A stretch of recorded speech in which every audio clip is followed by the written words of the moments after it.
Good evening everyone. Good evening. Welcome to Future Times coaching. आप सभी का future Times coaching के इस एप्लीकेशन पे बहुत बहुत स्वागत है।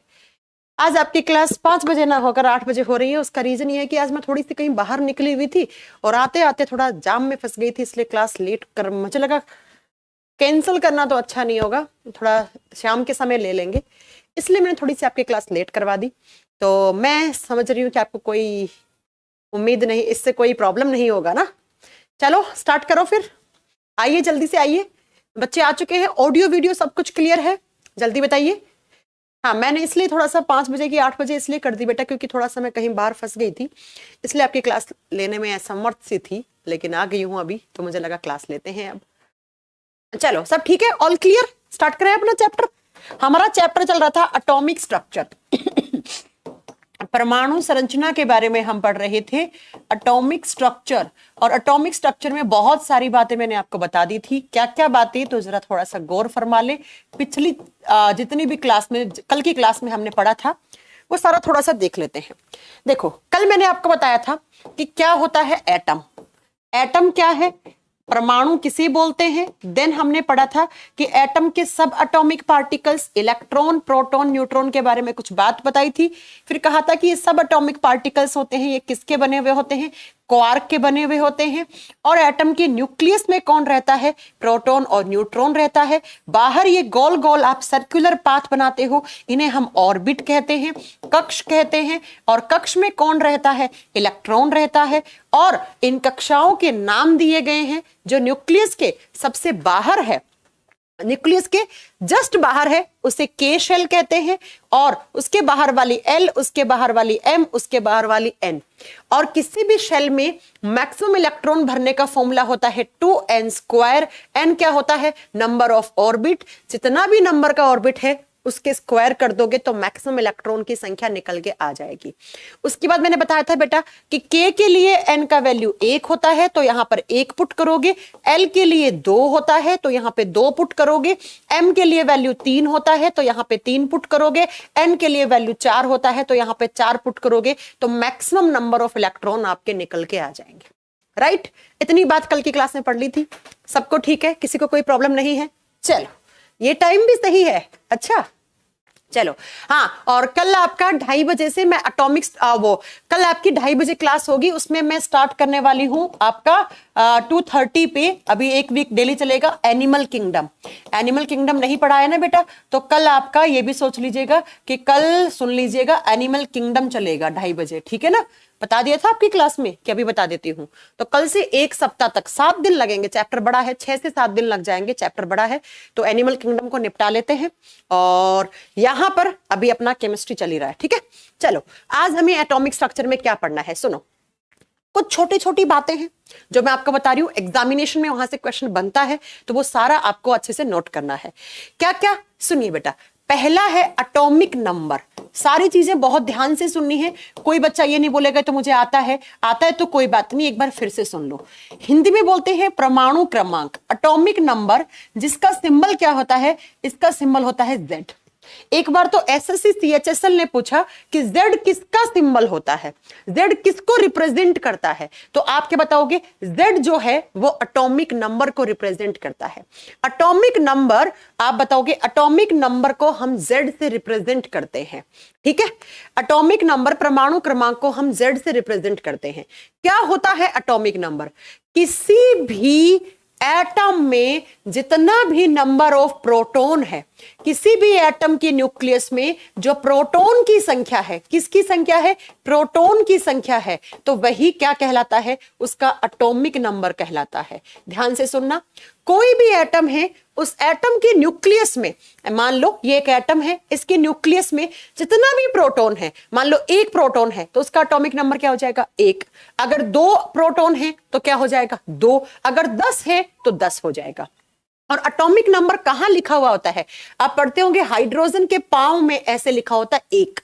इस एक को ही हम Z बोलते हैं। Z का मतलब क्या हो गया, एटॉमिक नंबर। एटॉमिक नंबर किसी भी एलिमेंट के सिंबल के पांव में लिखा होता है, ये जो नीचे वाला वैल्यू लिखा हुआ होता है, इसे एटॉमिक नंबर कहा जाता है।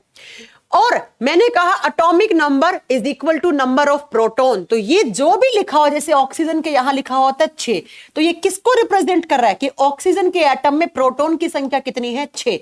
ये उसका Z है, Z बोले तो ये उसका एटॉमिक नंबर है। और अगर वो एटम न्यूट्रल है, न्यूट्रल का मतलब होता है बच्चा उदासीन, उस एटम के ऊपर कोई चार्ज नहीं है, कोई आवेश नहीं है, तो atomic number is also equal to number of electron.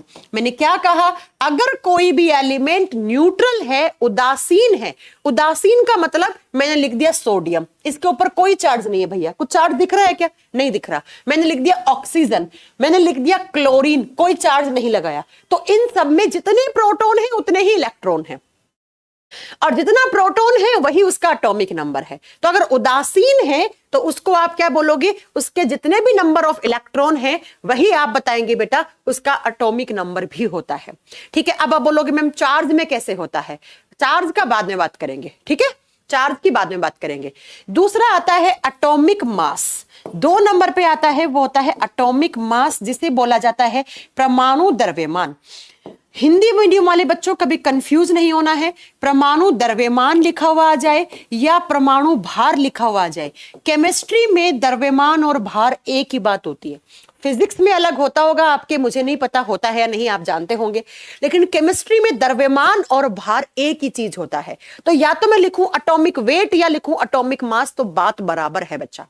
और एटॉमिक मास क्या होता है, किसी भी एलिमेंट के किसी भी एलिमेंट के न्यूक्लियस में सम ऑफ n+p, न्यूट्रॉन और प्रोटॉन का जोड़ है, न्यूट्रॉन और प्रोटॉन की संख्या का जोड़ कर दो, वो उसका एटॉमिक मास निकल के आ जाएगा। तो क्या मैं यूं कह दूं कि एटॉमिक मास कहां पे होता है, उसके न्यूक्लियस में सेंटर होता है। बिल्कुल सही बात है, कल हमने यही तो पढ़ा था कि किसी भी एटम का जो मास होता है वो उसके सेंटर में होता है, और मास का मतलब क्या हो गया, जोड़, किस किस का, न्यूट्रॉन और प्रोटॉन का जोड़। और एटॉमिक मास का सिंबल होता है A, इसे A से डिनोट करते हैं। कहां रहता है, किसी भी एलिमेंट के सिर के ऊपर, यहां पर हेड पे जो वैल्यू लिखी हुई होती है वो उसका एटॉमिक मास है। कैसे रिप्रेजेंट करते हैं, एक मैं बेसिक अगर एलिमेंट की नाम बात करूं, मान लो कोई X नाम का एलिमेंट है, उसका सिंबल X है, तो इसके पांव में लिखा हुआ है, यहां पर क्या होगा, उसका Z, और उसके सिर पे क्या होगा, उसका A होगा। अब आप समझ गए होंगे, Z क्या है, प्रोटॉन की संख्या, A क्या है, प्रोटॉन प्लस न्यूट्रॉन की संख्या। बात क्लियर है, बात क्लियर है, बात समझ में आ गई। एटॉमिक नंबर, एटॉमिक मास समझ में आ गया। जितना भी प्रोटॉन है वही उसका एटॉमिक नंबर है। अगर न्यूट्रल है वो एटम, तो भैया जितना उसका प्रोटॉन की संख्या है वही उसकी इलेक्ट्रॉन की संख्या हो जाएगी। और दूसरा एटॉमिक मास, न्यूट्रॉन और प्रोटॉन का जोड़ क्या होता है, एटॉमिक मास होता है।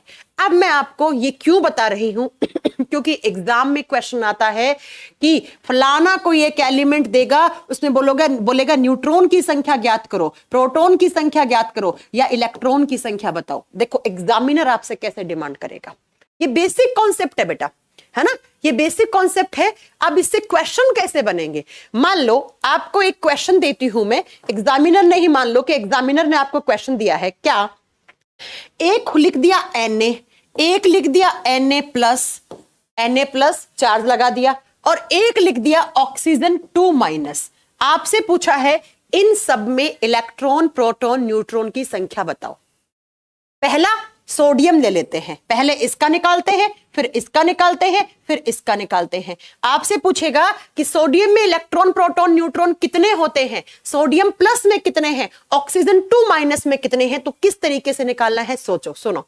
पहला सोडियम को पकड़ो, अब आपको याद करना पड़ेगा कि सोडियम का एटॉमिक नंबर कितना होता है।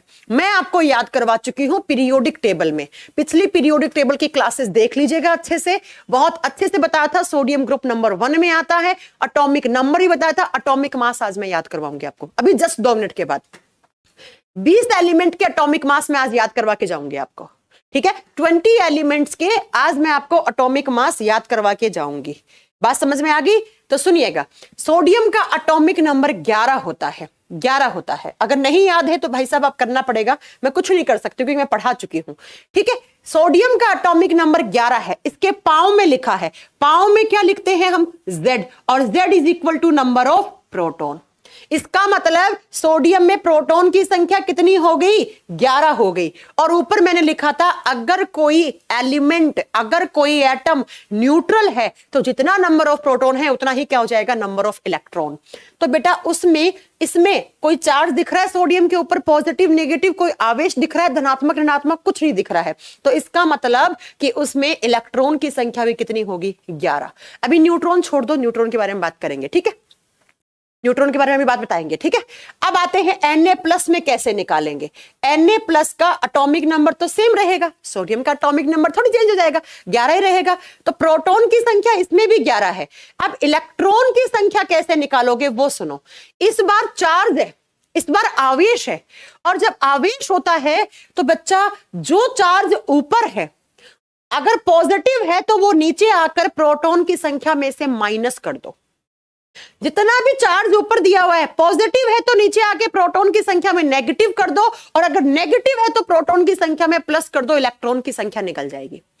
इस पे चार्ज पॉजिटिव है, कितना पॉजिटिव? 1 पॉजिटिव। प्रोटॉन कितने हैं? 11 हैं, तो 11 में से 1 माइनस हो जाएगा, तो इसमें इलेक्ट्रॉन कितने निकल के आ जाएंगे? 10 इलेक्ट्रॉन निकल के आ जाएंगे। बात समझ में आ गई? जो भी चार्ज दिया है आपको वो चार्ज जस्ट नीचे आके रिवर्स कर देना है प्रोटॉन की संख्या में। अगर पॉजिटिव है तो नेगेटिव कर दो प्रोटॉन की संख्या में, नेगेटिव है तो प्लस कर दो प्रोटॉन की संख्या में। आपको कोई भी चार्ज वाला एटम होगा उसमें इलेक्ट्रॉन की संख्या आप निकाल दोगे। अब आइए तीसरा, ऑक्सीजन 8 पे आता है, ऊपर चार्ज दिया है 2-। पहली बात तो ऑक्सीजन में प्रोटॉन की संख्या कितनी हो जाएगी? 8 हो जाएगी। अब चार्ज कितना है बच्चा? 2 नेगेटिव यूनिट है, नीचे आके वो क्या हो जाएंगी? पॉजिटिव। तो 8 + 2 करेंगे तो इलेक्ट्रॉन की संख्या कितनी आ गई? 10 हो गई। समझ में आ गई मेरी बात? इलेक्ट्रॉन की संख्या कितनी होगी? 10 होगी। अब बेटा देखो कि Na+ में भी 10 इलेक्ट्रॉन है और ऑक्सीजन 2- में भी 10 इलेक्ट्रॉन है। ऐसे 2 अलग अलग एटम जिसके अंदर इलेक्ट्रॉन की संख्या बराबर होती है, इन्हें आइसो इलेक्ट्रॉनिक कहा जाता है। क्या कहा जाता है? इन्हें आइसो इलेक्ट्रॉनिक कहा जाता है। हिंदी में सम इलेक्ट्रॉनिक, इलेक्ट्रॉन की संख्या इक्वल है तो हिंदी में लिख दीजिएगा सम इलेक्ट्रॉनिक कहा जाता है। सम इलेक्ट्रॉनिक कहा जाता है। न्यूट्रॉन निकालना भी सिखाऊंगी आपको, चिंता नहीं करो, न्यूट्रॉन निकालना अभी सिखाती हूँ। 1 मिनट का खेल है, न्यूट्रॉन निकालना तो 1 मिनट भी नहीं लगता, 1 सेकंड लगता है। समझ में आ गया? अब आपसे कभी एग्जाम में पूछ ले कि व्हाट इज आइसो इलेक्ट्रॉनिक, क्या डेफिनेशन निकल गई? 2 अलग अलग एटम, 2 अलग अलग परमाणु और उनमें इलेक्ट्रॉन की संख्या बराबर है तो वो क्या कहलाते हैं? आइसो इलेक्ट्रॉनिक कहलाते हैं, सम इलेक्ट्रॉनिक कहलाते हैं। Na+ ऑक्सीजन 2- एक दूसरे के आइसो इलेक्ट्रॉनिक है, मतलब इनमें इलेक्ट्रॉन की संख्या बराबर है। अब आप मुझे निकाल के बताओ फटाक से, जल्दी से आप मुझे निकाल के दिखाना Mg2+ और यहां पर मैंने लिख दिया 12। चलो बताओ इसमें प्रोटॉन की संख्या बताओ और इसमें इलेक्ट्रॉन की संख्या बताओ, जल्दी बताओ। प्रोटॉन इलेक्ट्रॉन की संख्या बताओ। सारी क्लास ठीक चल रही है बेटा, रिकॉर्ड वीडियो बढ़िया से चल रही है, कोई बफरिंग नहीं हो रहा है उनमें। कहा ना आपका इंटरनेट खराब होगा बेटा। चलो फटाक से बताओ, जल्दी करके बताओ। एटॉमिक नंबर दे दिया मैंने इस बार तो 12। कितने हो जाएंगे प्रोटॉन? तो प्रोटॉन जितना नंबर है, जितना इसका एटॉमिक नंबर है, तो प्रोटॉन की संख्या तो कितनी होगी? 12। चार्ज क्या है? 2 पॉजिटिव यूनिट, तो नीचे आके क्या हो जाएगा? 12 - 2 कितने हो जाएंगे? 10। तो बताओ आज के बाद प्रोटॉन और इलेक्ट्रॉन निकालने में कोई दिक्कत होगी क्या? किसी भाई बंधु को दिक्कत होगी क्या आज के बाद? और आइसो इलेक्ट्रॉनिक समझ गए? चलो अब देखते हैं न्यूट्रॉन कैसे निकालते हैं। न्यूट्रॉन निकालते हैं बेटा, न्यूट्रॉन की संख्या निकलती है जब आप A- Z कर देते हो तो न्यूट्रॉन निकल जाते हैं। A का मतलब क्या है? ऊपर वाला वैल्यू, ऊपर वाला वैल्यू मतलब एटॉमिक मास। जब आप एटॉमिक मास में से एटॉमिक नंबर घटा दिए हो तो आपके सामने निकल जाएगा न्यूट्रॉन की संख्या। परमाणु द्रव्यमान में से आपने एटॉमिक नंबर, परमाणु क्रमांक घटा दिया तो निकल जाएगा न्यूट्रॉन की संख्या। एक एग्जांपल देती हूं, सुनिएगा। क्या एग्जांपल है? आपको देती हूं, बहुत सिंपल सा। ऑक्सीजन 8-16, इसमें न्यूट्रॉन की संख्या कितनी है? ये होता है इसका A, ये होता है Z। तो A - Z करो, 16 - 8 करो करो, इसका मतलब इसमें न्यूट्रॉन भी कितने हैं? 8 हैं। समझ में आ गई मेरी बात? हाँ, याद हो गया? कोई बड़ी बात नहीं है, निकाल दोगे। किसी का भी दे दे आपको दे दिया Na1123, तो इसमें कितने हो जाएंगे न्यूट्रॉन? अब कितने न्यूट्रॉन हो जाएंगे? निकाल दीजिए। चलो एक मैं आपको देती हूं, एक आधा ऐसा थोड़ा सा लैंग्वेज चेंज करके क्वेश्चन देती हूं। अभी नहीं, थोड़ी देर में दूंगी, क्योंकि अभी एटॉमिक मास आपको याद करवाना पड़ेगा ना। आपको एटॉमिक मास अभी याद नहीं है ना, 20 तक मैं याद करवा देती हूँ। फिर जैसे एग्जाम में क्वेश्चन आते हैं वो आपको बताती हूँ। निकाल दोगे? इलेक्ट्रॉन की संख्या क्या होगी? जो भी आपके ऊपर चार्ज है वो नीचे आके प्रोटॉन की संख्या में प्लस कर देना, चार्ज आ जाएगा। अगर माइनस है तो प्लस हो जाएगा, प्लस है तो माइनस हो जाएगा। तो आपको मैंने इलेक्ट्रॉन, प्रोटॉन, न्यूट्रॉन तीनों निकालना सिखा दिया है। अब आपके एग्जाम में क्वेश्चन आ जाए तो आप उसको हैंडल कर सकते हो।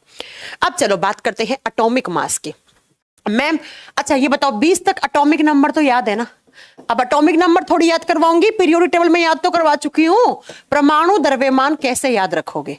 एक कोई ऐसा ट्रिक नहीं है कि कोई साइंटिस्ट लोगों ने बनाया है, नहीं, एक स्टैंडर्ड सा ट्रिक है जो 3 जगह फेल भी हो जाता है, एक स्टैंडर्ड सा ट्रिक है। किसी टीचर ने उठा के बना दिया होगा, उसके बाद वो पढ़ने लग गए बच्चों को याद करवाने का एटॉमिक मास। इसका सिंबल ए होता है, जो सिर पे लिखी हुई वैल्यू होती है वो ए होता है, जो पाँव में होता है वो जेड होता है।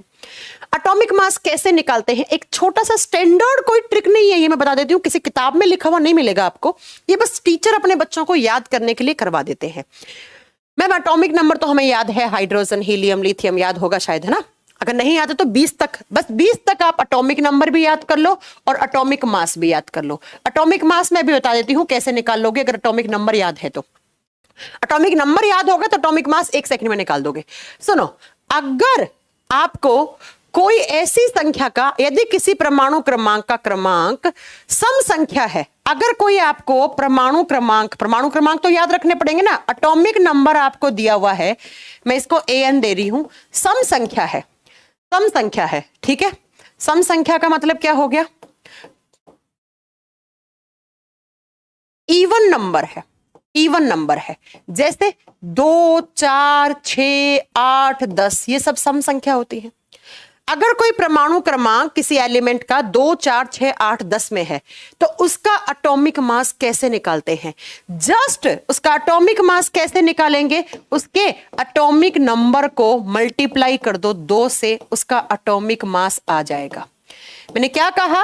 अगर 2, 4, 6, 8, 10, 12, 14, 16 इस तरीके से कोई भी आपको एटॉमिक नंबर दिया हुआ है, तो एटॉमिक मास कुछ नहीं करना है, जस्ट उसका डबल कर देना है।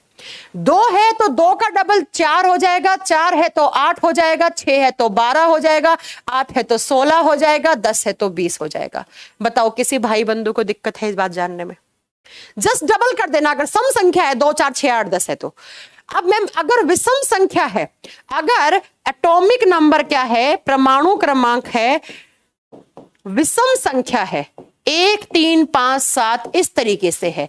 अगर विषम संख्या है, ऑड नंबर है, और ऑड नंबर है तो क्या करोगे? तब आपको कैसे निकालना है एटॉमिक नंबर? आप उसका एटॉमिक मास किस तरीके से निकालोगे? पहले उसके एटॉमिक नंबर का दुगुना करोगे, एटॉमिक नंबर को दुगुना करोगे, फिर 1 जोड़ देना, +1 कर देना, उसका एटॉमिक मास निकल के आ जाएगा। फिर क्या हो जाएगा? उसका एटॉमिक मास निकल के आ जाएगा। विषम संख्या है, जैसे 1, 5, 7, 9, 11, 13, 15 इस तरीके से कोई एटॉमिक नंबर दिया हुआ है, तो आप उसका एटॉमिक मास किस तरीके से निकालोगे? एटॉमिक नंबर का 2 गुना कर दो और उसमें 1 जोड़ दो। जैसे 5 है तो 5 वाले का कैसे निकलेगा बेटा? दुगुना 10 और 1 जोड़ दिया तो 11 निकल जाएगा। 7 है तो अब 7 में क्या हो जाएगा? 14 और 1 15, 15 हो जाएगा। 9 है तो 9 दूनी 18 और 1 19 हो जाएगा। 11 है तो 11 दूनी 22 और 1 23 हो जाएगा सोडियम का। 13 है तो 13 दूनी 26 और 1 27 हो जाएगा। 15 है तो 15 दूनी 30 और 1 31 हो जाएगा। बताओ निकाल लोगे? अगर सम संख्या है बेटा तो कुछ नहीं करना है, जस्ट डबल कर देना है। अगर विषम संख्या है तो डबल करके 1 प्लस कर देना है। ये किसी किताब में नहीं मिलेगा आपको, ये स्टैंडर्ड नहीं है फॉर्मूला, किसी साइंटिस्ट के द्वारा गिवन नहीं है, ये टीचर्स का बनाया हुआ कि बच्चों को याद हो जाए। तो मुझे लगा मैं आपको बता दूं, आप याद कर लोगे। हो गया। अब लेकिन यहां पर कुछ एक्सेप्शन है, तीन ऐसे एलिमेंट हैं जिस पर ये फॉर्मूले नहीं लगेंगे। ये फॉर्मूले तो नहीं है, ये ट्रिक नहीं लगेगी। 3 पे नहीं लगेगी क्योंकि केमिस्ट्री है और chemistry is the another name of exception. Chemistry ही अपवाद से भरी हुई केमिस्ट्री है।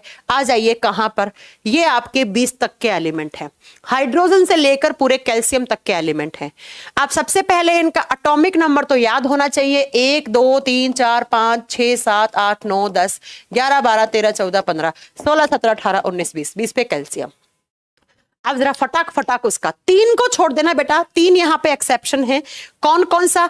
बेरिलियम, नाइट्रोजन एंड क्लोरीन, ये एक्सेप्शन है। एक्सेप्शन वाले पे मैं ना लाल कलर से ऐसे चला देती हूं, ठीक है। ये एक्सेप्शन है पहला, बेरिलियम एक्सेप्शन में आएगा, नाइट्रोजन पे ये ट्रिक नहीं लगेगा, एंड क्लोरीन पे, क्योंकि क्लोरीन का ना पॉइंट में होता है बेटा, क्लोरीन का पॉइंट में लेते हैं, इस पे नहीं लगेगा। इन 3 को छोड़ दो, बाकी सबका फटाक लिखो, जल्दी लिखो, 1 सेकंड नहीं लगना चाहिए आपको लिखने में। कैसे? 1 नंबर पे क्या है बेटा? हाइड्रोजन तो छोड़ दो, हाइड्रोजन का तो atomic number atomic mass same होता है। ये बात 150 बार आपको बोल चुकी हूं कि हाइड्रोजन का तो एटॉमिक नंबर और एटॉमिक मास दोनों सेम होता है, ये बात आपको जाननी चाहिए। अब हीलियम का एटॉमिक नंबर 2 है, 2 सम संख्या है, तो हीलियम का एटॉमिक मास कितना लिख दूं यहां पे? 4 लिख दूं, क्योंकि सम संख्या का दुगुना हो जाता है। लिथियम का 3 होता है एटॉमिक नंबर, तो बेटा 3 विषम संख्या है, तो 3 का दुगुना 6 और 6 में 1 क्या हो जाएगा? 7 हो जाएगा। इसको छोड़ दो, बाद में पढ़ेंगे। बोरोन 5 है, 5 का दुगुना 10 और एक विषम संख्या है तो 11 हो जाएगा। कार्बन 6 पे आता है तो इसका एटॉमिक मास 12 हो जाएगा, क्योंकि जस्ट दुगुना सम संख्या है। ऑक्सीजन 8 है तो दुगुना क्या हो जाएगा बेटा? 16 हो जाएगा, क्योंकि 8 का 16।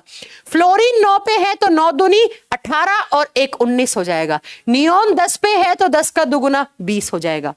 सोडियम 11 दूनी 22 और 1 प्लस करोगे 23 आ जाएगा। मैग्नीशियम 12 तो 24 हो जाएगा बच्चा। एल्यूमिनियम 13 तो 13 दूनी 26 और 1 27 हो जाएगा बेटा। सिलिकॉन 14 पे 14 दूनी 28 28 हो जाएगा। फास्फोरस 15 पे है, 15 दूनी 30 और 1 31। उसके बाद सल्फर 16 पे है, 16 दूनी 32।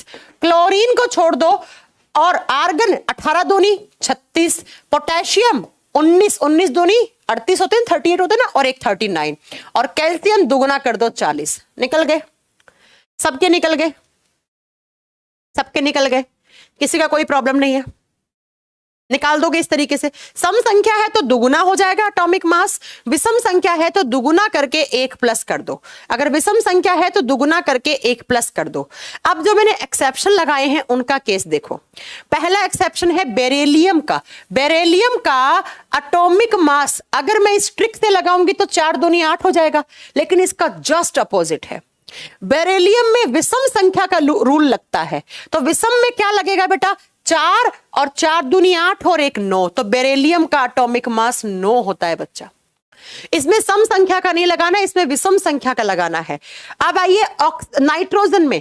नाइट्रोजन में 7 होता है एटॉमिक नंबर, तो नाइट्रोजन का एटॉमिक मास कितना होना चाहिए था? विषम संख्या है 7, तो 7 दूनी 14 और 1 15 होना चाहिए था, लेकिन ये जस्ट अपोजिट होता है। नाइट्रोजन में सम संख्या का लगता है, नाइट्रोजन का 14 होता है। और क्लोरीन 17 नंबर पे है, तो 17 दूनी 34, लेकिन याद रख लो क्लोरीन का 35.5 होता है।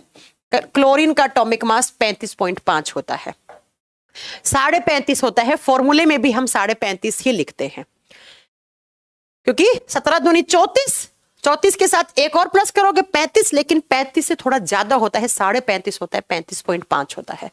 बताओ, कुछ ज्ञान की प्राप्ति हुई? याद कर लोगे। रैंडमली कोई आपसे उठा के पूछे सोडियम का एटॉमिक मास कितना होता है यार, तो एटॉमिक नंबर 11 है सोडियम का, तो 11 दूनी कितना हो गया? 22, और विषम संख्या तो 1 जोड़ दो 23 हो जाएगा।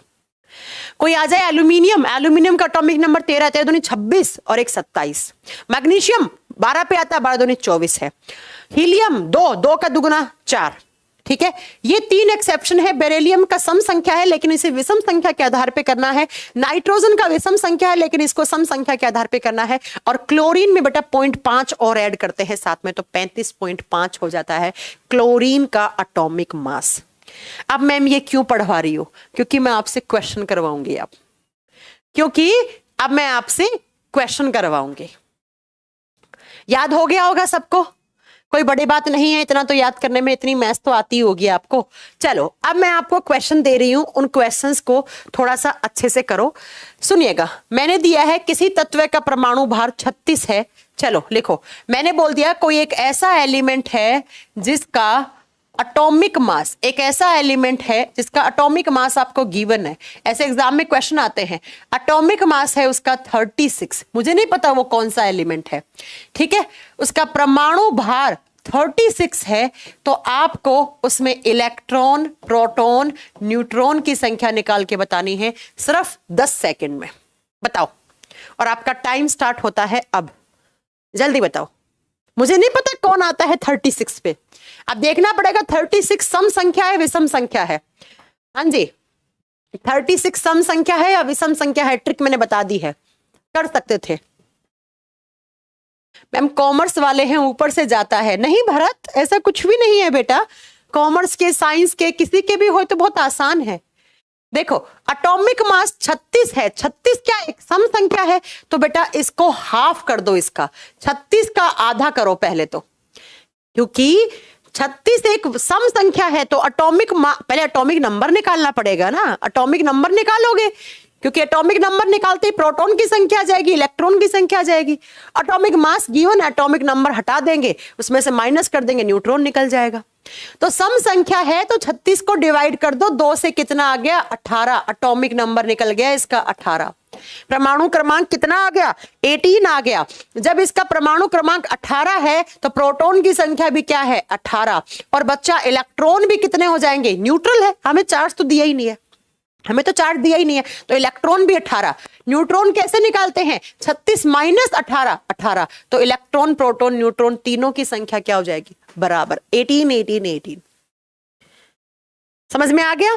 चलो एक और बताओ, एक और बताओ आप मुझे कि कोई एक ऐसा एटॉमिक नंबर है, एक ऐसा एटॉमिक एलिमेंट ऐसा है जिसका एटॉमिक मास गिवन है आपको 39 एटॉमिक मास है, तो इसमें इलेक्ट्रॉन, प्रोटॉन, न्यूट्रॉन की संख्या आपको बतानी है। चलो इस बार विषम संख्या है, इस बार विषम संख्या है तो कैसे निकालोगे? इस बार विषम संख्या है, विषम संख्या है तो पहले 2 से भाग दो, 2 से डिवाइड कर दो और 1 माइनस कर दो, क्योंकि एटॉमिक नंबर में कैसे किया था हमने? हाँ जी, विषम संख्या का एटॉमिक मास कैसे किया था? डबल करके 1 प्लस किया था। अब एटॉमिक मास में से एटॉमिक नंबर निकालोगे तो इसका आधा करके -1 करोगे, तो बेटा इसका आधा करो पहले, है ना, और उसका आधा करके 19 हो गया आधा। अब 19 में से 1 हटा दो तो 18 बचा, तो बेटा 18 एटॉमिक नंबर निकल गया। एटॉमिक नंबर जब 18 है तो प्रोटॉन की संख्या भी क्या हो गई? 18, इलेक्ट्रॉन की संख्या भी क्या हो गई? 18, और 29 माइनस 18 करो इस बार, क्योंकि एटॉमिक मास कैसे निकलेगा इस बार? 39 माइनस 18, तो न्यूट्रॉन की संख्या निकल जाएगी। तो न्यूट्रॉन की संख्या कितनी आ जाएगी? 20 आ जाएगी। न्यूट्रॉन की संख्या कितनी आ जाएगी? 20। अब बताओ ऐसे कर लोगे एग्जाम में क्वेश्चन? कोई एक चीज देके आपको तीनों पूछ सकता है। मान लो आपको एक चीज दे दी इस तरीके से, एल्यूमिनियम +3, और पूछ लिया इसमें इलेक्ट्रॉन, प्रोटॉन, न्यूट्रॉन की संख्या बताओ। 1 सेकंड में निकाल दोगे आप, 1 सेकंड में निकाल दोगे आप। क्यों? क्योंकि भाई साहब हमें इतना तो याद है ना कि एल्यूमिनियम का एटॉमिक नंबर 11 होता है, 13 होता है, एटॉमिक नंबर 13 है। अब एटॉमिक मास कैसे निकलेगा? 13 दूनी 26 और 1 जुड़ जाएगा तो कितना आ गया? 27 आ गया। 13 दूनी 26 और 1 27 हो जाएगा एटॉमिक मास। तो बेटा इलेक्ट्रॉन कितने हो जाएंगे? 13, प्रोटॉन कितने हो गए? 13। इलेक्ट्रॉन कितने हैं? तो प्रोटॉन की संख्या में से इस बार 3 माइनस होगा, तो 13 माइनस 3 10, क्योंकि चार्ज कितना था? +3, तो इलेक्ट्रॉन हो गए। न्यूट्रॉन कैसे निकालोगे? 27 माइनस 13, न्यूट्रॉन निकल जाएंगे। ठीक है,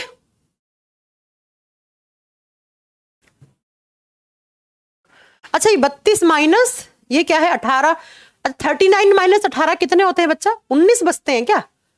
ये मेरी मैथ्स बहुत कमजोर है। 19 होगा नहीं, 20 कैसे हो जाएगा? 19 होएगा ना बेटा। माइनस जोड़ना घटाना तो कर लो। अब जोड़ना घटाना तो अपने आप कर लो, कर लोगे? तो 13 दूनी 26, सही कर रही हूं मैं? तो 26 और 1 27 एटॉमिक मास निकल गया। तो बच्चा 13 एटॉमिक नंबर है, तो प्रोटॉन की संख्या भी 13। इलेक्ट्रॉन की संख्या किस प्रकार होगी? तो बताओ, इलेक्ट्रॉन इस बार चार्ज क्या है? +3, तो नीचे आके -3 हो जाएगा प्रोटॉन की संख्या में से। तो इलेक्ट्रॉन कितने आ गए? 10। न्यूट्रॉन कितना? 27 माइनस 13 कितने हो जाएंगे? न्यूट्रॉन हो जाएंगे। ये लो, इतनी आसान चीजें समझ गए होंगे, ठीक है? हाँ जी, 20 की जगह 19 कर दिया। अरे घटा तो अपने आप लोग, क्या दिक्कत है? चलो आगे। हाँ, 13 10 14 आएगा ना? सही है, 14 ही आएगा। 27 माइनस 13,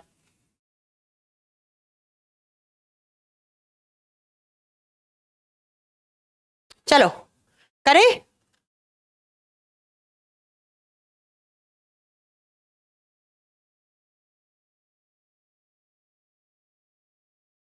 क्या हो गया? किसका गलत हो गया? इलेक्ट्रॉन की संख्या गलत है? कैसे होगी इलेक्ट्रॉन की संख्या गलत? अच्छा ये क्या? ओके ओके ओके, मैं भूल गई थी कि ये यहां पर, यही बता रहे हो क्या राहुल तुम? 39 वाला फिर करूं? अच्छा 39 में कुछ प्रॉब्लम कर दी क्या मैंने? देखो 39 दिया, तो 39 में विषम संख्या है, तो कैसे करा होगा आपने विषम संख्या को? 39 को डिवाइड किया आपने किससे? 2 से। जब 2 से किया तो 19 और 1 प्लस किया होगा आपने। तो अब माइनस करना है, तो 19 माइनस 18 ही तो आएगा, सही तो है? हाँ, अरे 39 कैसे किया होगा आपने? 19 का अगर मैं आपको बोलूं एटॉमिक मास निकालो, तो 19 दूनी 38, 38 में 1 प्लस करा होगा, तभी तो 39 आया होगा, है ना? ठीक है, हाँ, तो इस बार 19 निकलेगा ना? 19 तो मैंने 18 लिख दिया था ना। अच्छा ओके, तुम लोग तो बड़े इंटेलिजेंट हो यार। ठीक है, हो सकता है मैंने 18 लिख दिया होगा। तो एटॉमिक नंबर कितना निकल के आ गया? 19 निकल के आ गया। तो अगर 19 एटॉमिक नंबर है, तो प्रोटॉन भी कितने हैं? 19। इलेक्ट्रॉन भी कितने हो जाएंगे? 19। और अब 39 माइनस 19 कितना हो जाएगा? तो वो आप निकाल लो, ठीक है? तो वो उसके न्यूट्रॉन की संख्या आ जाएगी, वो उसके न्यूट्रॉन की संख्या आ जाएगी। अब ठीक है? अरे आप लोगों को निकालना आना चाहिए। मेरी तो मैथ्स वैसी घटिया है, मेरी मैथ्स तो वैसे ही घटिया है, तुम मेरी मैथ्स वाले पे क्यों जाते हो? हो गया अब? ठीक है, तो 19 19 20 हो जाएगा। चले अब आगे, आगे स्टार्ट करें। मैम मेरी माँ 2015 से अन्न नहीं खाती है, मतलब बेटा प्रॉब्लम है क्या उन्हें? चलो चलो अब आगे चलते हैं। अब बात करेंगे हम क्या? इलेक्ट्रॉनिक कॉन्फ़िगरेशन लिखने की। एटॉमिक स्ट्रक्चर में इलेक्ट्रॉनिक कॉन्फ़िगरेशन हेडिंग दीजिएगा। बहुत सारे बच्चों को ये नहीं लिखना आता है, तो मैं अब लिखना सिखा देती हूं आपको। अच्छे से लिख लीजिएगा, सबको याद हो जाएगा। हिंदी में लिखना इलेक्ट्रॉनिक विन्यास। बहुत सारे बच्चे कह रहे थे ना, जब हम लोग पीरियोडिक टेबल पढ़ रहे थे, कि मैम इलेक्ट्रॉनिक कॉन्फ़िगरेशन कैसे लिखा जाता है, हमें आता नहीं है। चलो आ गया वो समय जब आपको सिखाया जाएगा इलेक्ट्रॉनिक कॉन्फ़िगरेशन। देखो इलेक्ट्रॉनिक का मतलब होता है इलेक्ट्रॉन, कॉन्फ़िगरेशन का मतलब है बांटना। यहां पर कॉन्फ़िगरेशन का मतलब है डिस्ट्रीब्यूट करना, बांटना। इलेक्ट्रॉन को उनकी शेल में कैसे अलग अलग बांटना, इलेक्ट्रॉनिक कॉन्फ़िगरेशन लिखा जाता है।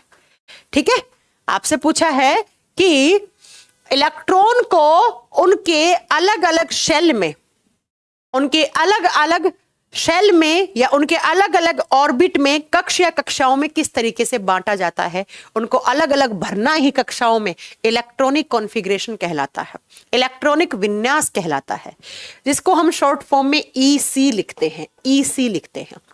ठीक है, अब कुछ बेसिक चीजें बता रही हूं, एकदम बेसिक से लेकर चल रही हूं, आपको समझना पड़ेगा। मैंने आपको कल की क्लास में एक चीज बताई थी कि कोई भी एटम है उसको किस तरीके से रिप्रेजेंट करते हैं, इस तरीके से। ये क्या है, उसके ऑर्बिट है, ऑर्बिट बोल लो या शेल बोल लो, हिंदी में क्या बोल लो, कक्ष बोल लो या कक्षा बोल लो। और ये कक्षाओं के नाम क्या क्या रखे थे हमने, के, एल, एम, एन। लेकिन बच्चा ये रखा गया था 2D मॉडल में। कौन से में, 2 डायमेंशियल मॉडल में इनको KLMN नाम दिया गया था। उसके बाद आया था 3D मॉडल, और 3D मॉडल में क्या कहा गया कि इलेक्ट्रॉन सिर्फ ऑर्बिट या शेल में नहीं होते हैं, इलेक्ट्रॉन इन ऑर्बिट के अंदर भी सब ऑर्बिट्स होते हैं। तो सब ऑर्बिट्स की बात किस मॉडल में की गई थी, आप बताएंगे 3D मॉडल में। इलेक्ट्रॉन सिर्फ कक्ष में नहीं, उपकक्ष में भी होते हैं। इलेक्ट्रॉन सिर्फ शेल में नहीं होते हैं, उनके सब शेल में भी होते हैं, सब शेल में भी होते हैं। ये 3D मॉडल आया था, उसमें कहा गया था कि इलेक्ट्रॉन सिर्फ उपकक्ष, सिर्फ कक्ष या कक्षाओं में नहीं होते हैं, इलेक्ट्रॉन उपकक्ष या उपकक्षाओं में भी होते हैं। तो अगर कभी आपसे पूछे कि 2D मॉडल में ये KLMN क्या है, तो बच्चा ये ऑर्बिट है या शेल है। अब 3D मॉडल में हम पढ़ेंगे किसके बारे में, सब ऑर्बिट्स या सब शेल के लिए बात करेंगे।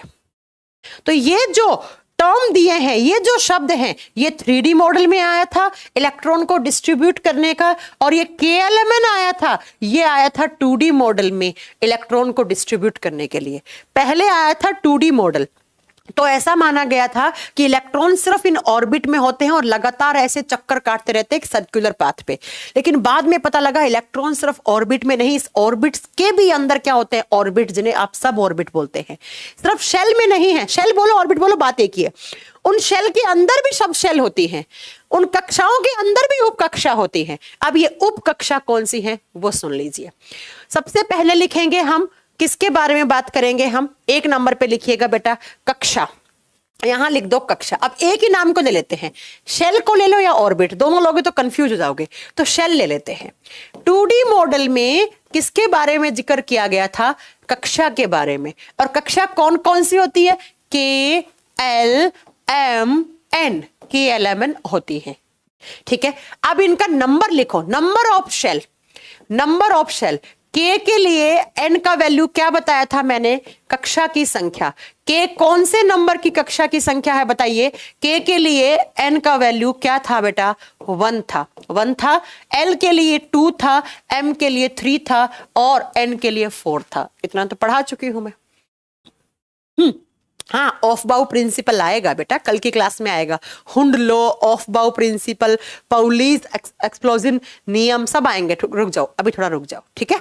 चलो, अब 3D मॉडल में क्या कहा गया, 3D मॉडल में कहा गया कि इलेक्ट्रॉन सिर्फ K में नहीं है, इसके अंदर भी सब शेल है, और K के अंदर सब शेल एक ही होती है, और उसका नाम रखा गया था क्या, S। 3D मॉडल में कहा गया कि K के अंदर एक उप कक्षा है, इस कक्षा के अंदर भी एक उप कक्षा है जिसका नाम है S, एक ही है। L के लिए, L में 2 होती हैं शेल, एक का नाम S होता है, एक का नाम P होता है। 2D मॉडल में कहा गया सिर्फ इलेक्ट्रॉन L में है, लेकिन 3D मॉडल में कहा गया कि भैया इस L के अंदर भी सब शेल है, L के अंदर 2 सब शेल होती है, S और P। 2D मॉडल में कहा गया कि M एक ही शेल है, लेकिन 3D मॉडल में कहा गया कि M के अंदर सब शेल हैं, कितनी, 3। कौन कौन सी, S, P, D। और 2D मॉडल में N कहा गया, और 3D मॉडल में कहा गया N के अंदर 4 सब शेल होती हैं, S, P, D, F। अब समझ में आ गया ये SPDF क्या होता है। अब समझ में आया कि नहीं आया, ये SPDF पढ़ते रहते हैं, S में इलेक्ट्रॉन, P में इलेक्ट्रॉन, करते रहते हैं। तो क्या मतलब होता है SPDF का, बेटा सीधा सा एक फंडा है। क्या फंडा है, इतना सा जानना है कि शेल की बात करते हैं तो KLMN की, 2D मॉडल की, और अगर SPDF की बात करते हैं तो हम 3D मॉडल की बात करते हैं। और किसकी, ये क्या है SPDF, ये बेटा है सब शेल। ये सब क्या है, सब शेल हैं, उप कक्षाएं हैं। तो उप कक्षाओं की बात की गई थी 3D मॉडल में। अब आपको 2D और 3D मॉडल के बीच में रिलेशन निकालना है। 2D और 3D मॉडल के बीच में आपको रिलेशन बनाना है, और कैसे बनाना है तो वो सुनो बेटा, वो सुनो। के के अंदर कितनी सब शेल है? एक ही, तो इस एक को गुणा कर दो एस से, इस एक को एस से गुणा करो, फिर इस दो को एस से, दो को पी से, क्योंकि दूसरे में दो सब सेल है। 3 को एस से गुणा करो, 3 को पी से करो, 3 से डी को करो क्योंकि तीसरे में 3 सब शेल है। 4 को एस से करो, 4 को पी से करो, 4 से को डी से करो, 4 को एफ से करो क्योंकि चौथे में 4 सब शेल है। तो क्या मैं ऐसे लिख दूं कि k is equal to 1s? लिख सकती हूं? यस, के क्या हो जाएगा? इस एक को गुणा कर दो s से तो आ जाएगा k is equal to 1s। Next लिखो बेटा, आप खुद से लिखो, l is equal to 2s and 2p। तो l जो है वो 3D मॉडल में क्या होगा? 2s होगा, 2p होगा। लिख दिया। अगला लिखो m is equal to 3s 3p 3d। तो लिखिए 3s 3p 3d। ये किस मॉडल की बात हो रही है? 3D मॉडल की बात हो रही है। उसके बाद लिख दो n का, n इज इक्वल टू क्या हो जाएगा? 4s, गुणा कर दो 4s 4p 4d 4f। लिख दीजिए 4s 4p 4d। ये लो, 2D और 3D मॉडल में आपको रिलेशन बनाना आ गया। ये एग्जाम में क्वेश्चन आता है कि k is equal to in 3D model 1s, या पूछेगा 2s 2p को 2D मॉडल में क्या कहा गया था? L कहा गया था, क्योंकि L 2 नंबर की शेल है। जिसके आगे 2 लगा है वो 2 नंबर की शेल, जिसके आगे 1 लगा है वो 1 नंबर की शेल, और जिसके आगे 3 लगा है वो 3 नंबर की, और 4 लगा है तो वो 4 नंबर की। तो इलेक्ट्रॉन इन्हीं में भरे जाते हैं। इलेक्ट्रॉन ऐसे ही भरे जाते हैं, सबसे पहले इसमें, फिर इन दोनों में, फिर इन तीनों में, फिर इन चारों में, ऐसे इलेक्ट्रॉन भरे जाते हैं। अब बना दो इलेक्ट्रॉनिक कॉन्फ़िगरेशन। कैसे बनाओगे? तो बच्चा सबसे पहले इलेक्ट्रॉन जाएगा 1s में, फिर 2s में, 2p में, फिर 3s में, 3p में, 3d में, 4s में, 4p में, 4d में, 4f में, और ये लो इलेक्ट्रॉनिक कॉन्फ़िगरेशन लिखना सीख गए। सीख गए,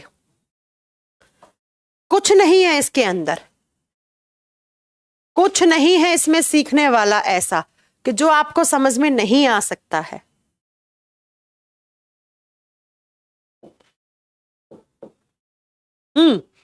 अभी इलेक्ट्रॉन बताएंगे बेटा। 4f नहीं लिखा? 4s 4p 4d 4f लिख तो दिया बेटा। अच्छा, यहां नहीं लिखा 4f, ये लो बना दिया। रिलेशन बना लोगे 2D और 3D मॉडल में। इलेक्ट्रॉन सिर्फ इनमें ही भरने हैं आपको। अब मैक्सिमम इलेक्ट्रॉन कितने होते हैं उस पर भी बात करेंगे। वो बताया था आपके पाउली जी ने। अभी इतना बताओ, इतना समझ में आ गया है? अभी बात करेंगे s में कितने होते हैं मैक्सिमम इलेक्ट्रॉन, p में कितने होते हैं, d में कितने होते हैं, उनके बारे में बात करेंगे। इलेक्ट्रॉन भरने के लिए 3 नियम दिए थे बेटा। एक पाउली थे, एक ऑफ बाउ थे, और एक हुंड थे। हुंड थे, पाउली थे, ऑफ बाउ थे। वो तीनों मुझे बताना है अभी। अब कभी कंफ्यूजन नहीं होगा। अब तो कॉमर्स वालों को भी समझ में आ गया होगा। हाँ जी, कॉमर्स वाले बच्चे, कौन था कॉमर्स वाला? कुछ नाम भूल गई मैं। आपको भी समझ में आ गया? हाँ, एरो से भी बना लो बेटा, एरो से भी बन सकता है। एरो ऐसे चलेगा, फिर ऐसे ऐसे, और एरो नीचे की तरफ ऐसे लगेगा। फिर एरो से बनाना आता है तो वैसे बना लो, कोई बड़ी बात नहीं है। चलें आगे, चलें आगे। चलो, अब मैम इन सब शेल के अंदर इलेक्ट्रॉन कैसे भरे जाएंगे? s में मैक्सिमम कितने होंगे, p में मैक्सिमम कितने होंगे, d में मैक्सिमम कितने भरे जाएंगे, f में मैक्सिमम कितने भरे जाएंगे? क्योंकि KLMN में तो हमारे पास फॉर्मूला था 2n², निकाल लेते थे हम कि मैक्सिमम इलेक्ट्रॉन कितने हैं। लेकिन अब बात ये आती है कि SPDF में कैसे मैक्सिमम इलेक्ट्रॉन निकालेंगे। तो उसके लिए कुछ नियम है, वो नियम अब कल पढ़ाए जाएंगे आपको। आज के लिए आप इतना ही याद कर लो, बहुत है, क्योंकि यार बहुत थकान से भी हो रही है कुछ काम से। आने में भी लेट होगी। तो अब हम कल पढ़ेंगे, आज इतना बहुत है। कल आपको तीनों नियम और कुछ इलेक्ट्रॉनिक कॉन्फ़िगरेशन लिखना मैं सिखाऊंगी, उसके बाद आपसे लिखवाऊंगी बहुत सारा कि भैया आप बताओ, आपसे बनवाऊंगी मैं, तो कोई एक या दो एग्जाम्पल बताऊंगी, आपसे ही इलेक्ट्रॉनिक कॉन्फ़िगरेशन लिखवाऊंगी। मैम हमें आर्ट्स वालों को समझ में आ गया तो कॉमर्स वालों को भी आ गया होगा। हाँ, मैं लिखवाऊंगी आप लोगों से ही कल की क्लास में। कल कुछ प्रिंसिपल है, ऑफ बाउ प्रिंसिपल, हुंड प्रिंसिपल और एक दो और छोटी मोटी बातें बतानी है। चलो, और कल 2:30 बजे क्लास में आ जाइएगा। कल 2:30 बजे मैं आपको एनिमल किंगडम भी पढ़ाऊंगी, ठीक है? एनिमल किंगडम भी पढ़ाया जाएगा 2:30 बजे। और केमिस्ट्री का टाइम यही कर ले क्या? 8 बजे? 8 बजे सही है ना? 5 बजे मैं भी बीच में से फंस जाती हूँ। 8 बजे कर लूं केमिस्ट्री का टाइम? अभी बायो आपका 2:30 बजे चलेगा। एप्लीकेशन में क्या सुधार करने की जरूरत है साजिद जी? केमिस्ट्री फिर यही करवा ले। मैम मैं सहायक अध्यापक हो गया, अरे वाह बहुत बड़ी बात है। तो रिजल्ट वगैरह आया है क्या? पेपर दिया था आपने? चलो फिर सही है, सब लोग सही कह रहे हैं। तो चलो कल 8 बजे केमिस्ट्री पढ़ते हैं और 2:30 बजे बायो पढ़ते हैं। उल्टा हो गया अब आपका टाइमिंग, है ना? पहले 8 बजे बायो चलता था। एनिमल किंगडम बचा है आपका, तो ये कल पढ़ते हैं। चलो बाय, टेक केयर। केमिस्ट्री 8 बजे करवाएंगे, कल 8 बजे लगाएंगे केमिस्ट्री, है ना? मैं भी 5 बजे के बीच में ना रहूं फिर, ठीक है?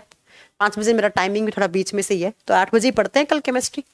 चलिए बच्चा, bye bye, take care, good night.